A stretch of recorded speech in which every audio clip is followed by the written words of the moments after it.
ജയം ടോക്സിലേക്ക് സ്വാഗതം. ഉമ്മൻചാണ്ടിയുടെ രണ്ടാം ചരമദിനമാണിന്ന്. 2 വർഷം മുമ്പ് ഈ ദിവസമാണ് ഉമ്മൻചാണ്ടിയുടെ ഭൗതിക ശരീരവും വഹിച്ചുകൊണ്ടുള്ള വിലാപയാത്ര തിരുവനന്തപുരത്ത് നിന്ന് പുതുപ്പള്ളിയിലേക്ക് പോയത്. ഉമ്മൻചാണ്ടിയെ സ്നേഹിക്കുന്ന കേരളത്തിലെ ജനങ്ങൾ എങ്ങനെയാണ് അദ്ദേഹത്തിന് ആദരാഞ്ജലികൾ അർപ്പിച്ചതെന്ന് കണ്ടുനിന്ന ദിനം. ഉമ്മൻചാണ്ടിയുള്ള സ്നേഹം കൊണ്ടും കണ്ണീരുകൊണ്ടും ഉമ്മൻചാണ്ടിക്ക് ബാഷ്പാഞ്ജലികൾ അർപ്പിച്ച് തിരുവനന്തപുരം മുതൽ പുതുപ്പള്ളി വരെ 2 ദിവസം കൊണ്ടാണ് കേരള ജനം അദ്ദേഹത്തിന് ആദരാഞ്ജലികൾ നേർന്നത്. ഉമ്മൻചാണ്ടി വലിയൊരു നേതാവാണെന്നും ഉമ്മൻചാണ്ടി പ്രഗത്ഭനായ മുഖ്യമന്ത്രിയാണെന്നും കേരളത്തിലെ ജനങ്ങൾക്കറിയാമായിരുന്നു. പക്ഷേ ഉമ്മൻചാണ്ടി എന്ന മനുഷ്യസ്നേഹിയെ കേരളം തിരിച്ചറിഞ്ഞതെന്നാണ്. ഉമ്മൻചാണ്ടി എന്ന ഭരണാധികാരി, ഉമ്മൻചാണ്ടി എന്ന മനുഷ്യസ്നേഹി എത്രമാത്രം ജനങ്ങളുടെ ഹൃദയത്തിൽ ജീവിക്കുന്നുവെന്ന് കേരളത്തിലെ ജനങ്ങളും രാഷ്ട്രീയക്കാരും മാധ്യമങ്ങളും എല്ലാം തിരിച്ചറിഞ്ഞ ദിവസമാണെന്ന്. ഉമ്മൻചാണ്ടി ഒരു നല്ല ഭരണാധികാരിയാണ്. നല്ല ഭരണാധികാരികൾ പലരുമുണ്ട്, നല്ല മനുഷ്യരുണ്ട്, നല്ല രാഷ്ട്രീയ നേതാക്കളുണ്ട്. പക്ഷേ ഉമ്മൻചാണ്ടി ഇതെല്ലാം ചേർന്നൊരു വ്യക്തിത്വമായിരുന്നു. അദ്ദേഹത്തിൽ നന്മയുടെ എല്ലാ പ്രതീകങ്ങളും ഉണ്ടായിരുന്നു. പക്ഷേ മരണം വരെ അദ്ദേഹത്തെ തിരിച്ചറിഞ്ഞത് ഒരു രാഷ്ട്രീയക്കാരനോ ഭരണാധികാരിയോ മാത്രമായിട്ടായിരുന്നു. ഒരുപക്ഷെ മരണാനന്തര ജീവിതം വിശ്വാസപ്രകാരം മാത്രമല്ല, ഭൗതികമായ കാഴ്ചപ്പാടിൽ പോലും മരണാനന്തര ജീവിതം മനുഷ്യ മനസ്സിൽ ജീവിച്ചുകൊണ്ട് സാധ്യമാക്കിയ മനുഷ്യനാണ് ഉമ്മൻചാണ്ടി. ഒരു നല്ല ഭരണാധികാരി ഒരു നല്ല ഭരണതന്ത്രജ്ഞനായിരിക്കണം, മനുഷ്യസ്നേഹിയായിരിക്കണം, ജനങ്ങളോട് അനുകമ്പയുള്ള ആളായിരിക്കണം. ഇതെല്ലാം ഉള്ള വ്യക്തിയാണ് ഉമ്മൻചാണ്ടി. എന്നാൽ അതിനെല്ലാം ഉപരി മനുഷ്യരുടെ മനസ്സുമായി താദാത്മ്യം പ്രാപിക്കാൻ കഴിയുന്നൊരു മനസ്സ് അദ്ദേഹത്തിനുണ്ടായിരുന്നു. മനുഷ്യൻ്റെ വേദനയിൽ സ്വയം അലിഞ്ഞുചേരാനുള്ളൊരു മനസ്സ് ഉമ്മൻചാണ്ടിക്കുണ്ടായിരുന്നു. അതാണ് ഉമ്മൻചാണ്ടിയെ വ്യത്യസ്തനാക്കിയത്.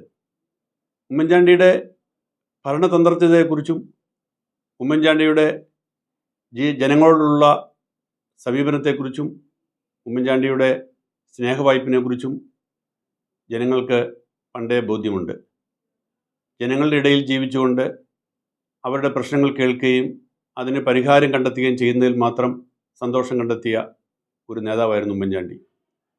പക്ഷെ അദ്ദേഹത്തെ യഥാർത്ഥ ഉമ്മൻചാണ്ടിയുടെ ആ മഹത്വം തിരിച്ചറിഞ്ഞത് മുഖ്യമന്ത്രി സ്ഥാനത്ത് നിന്ന് ഇറങ്ങിയ ശേഷം അദ്ദേഹം നേരിട്ട പീഡാനുഭവങ്ങളിലൂടെയാണ്. വളരെ ക്രൂരമായിട്ടാണ് അദ്ദേഹം സോളാർ കേസിൻ്റെ പേരിൽ വേട്ടയാടപ്പെട്ടത്. മുഖ്യമന്ത്രി സ്ഥാനം നഷ്ടപ്പെട്ട ശേഷം മരണം വരെയുള്ള 5-6 വർഷം അദ്ദേഹം അനുഭവിച്ച തീവ്രമായ വ്യതകൾ അദ്ദേഹം മാത്രം മനസ്സിൽ ഉള്ളിലൊതുക്കി വെച്ച് അനുഭവിക്കുകയായിരുന്നു.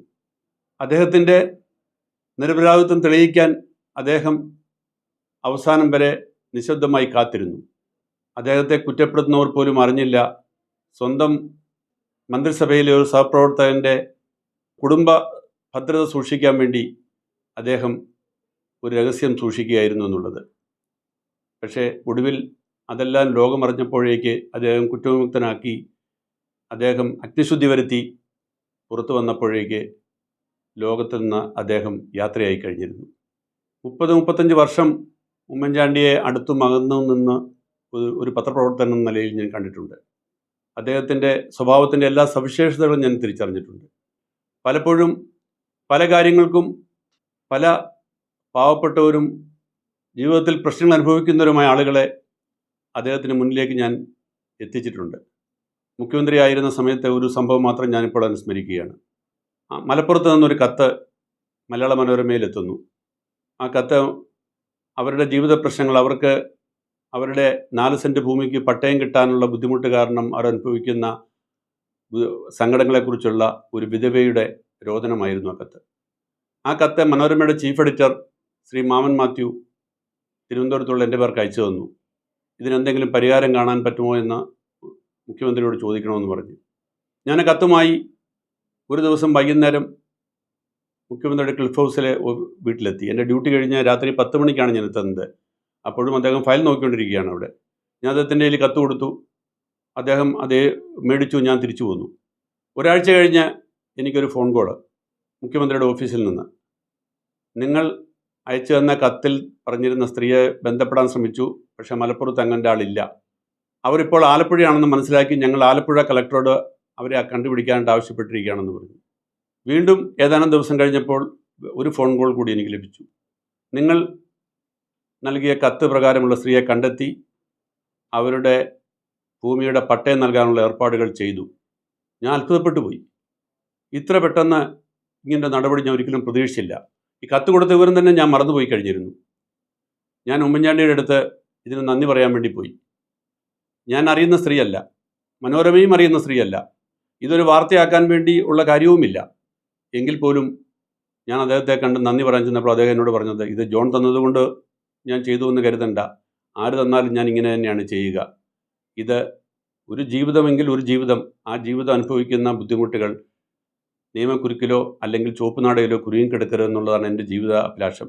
അതിനുവേണ്ടി ഉള്ള ഒരു ശ്രമത്തിൻ്റെ ഭാഗമായിട്ട് മാത്രം കണ്ടാൽ മതിയെന്ന് എന്നോട് പറഞ്ഞു. ഉമ്മൻചാണ്ടി എത്ര ലളിതമായിട്ടാണ് ജീവിച്ചതെന്ന് നിങ്ങൾക്കറിയാം. അദ്ദേഹം ജനങ്ങൾക്കിടയിൽ ജീവിച്ചു. അദ്ദേഹത്തിന് സുരക്ഷിതത്വം ഒരു പ്രശ്നമേ ആയിരുന്നില്ല. 20-30 കാറുകളുടെ അകമ്പടികൾ അദ്ദേഹത്തിന് വേണ്ടിയിരുന്നില്ല. പോലീസിൻ്റെ സംരക്ഷണം അദ്ദേഹത്തിന് വേണ്ടിയിരുന്നില്ല. അദ്ദേഹം എപ്പോഴും ആർക്കും കടന്നു ചെല്ലാവുന്ന വിധം അദ്ദേഹത്തിൻ്റെ ഓഫീസും വീടിൻ്റെയും വാതിലുകൾ തുറന്നിട്ടിരിക്കുകയായിരുന്നു. ഒരിക്കൽ കോഴിക്കോട്ട് നിന്ന് ഒരു പാവപ്പെട്ട മനുഷ്യൻ ആരുടെയോ ശുപാർശ പ്രകാരം എൻ്റെ അടുത്തെത്തി. അദ്ദേഹത്തിന് ഒരേ ഒരു ആവശ്യം, ഉമ്മൻചാണ്ടിയെ കണ്ടൊരു നിവേദനം കൊടുക്കണം. അപ്പോൾ ഉമ്മൻചാണ്ടി എവിടെയോ യാത്ര പോയിരിക്കുകയാണ്. വൈകുന്നേരം 7 മണിക്ക് അദ്ദേഹം ക്ലിഫ് ഹൗസിലെത്തുകയുള്ളൂ.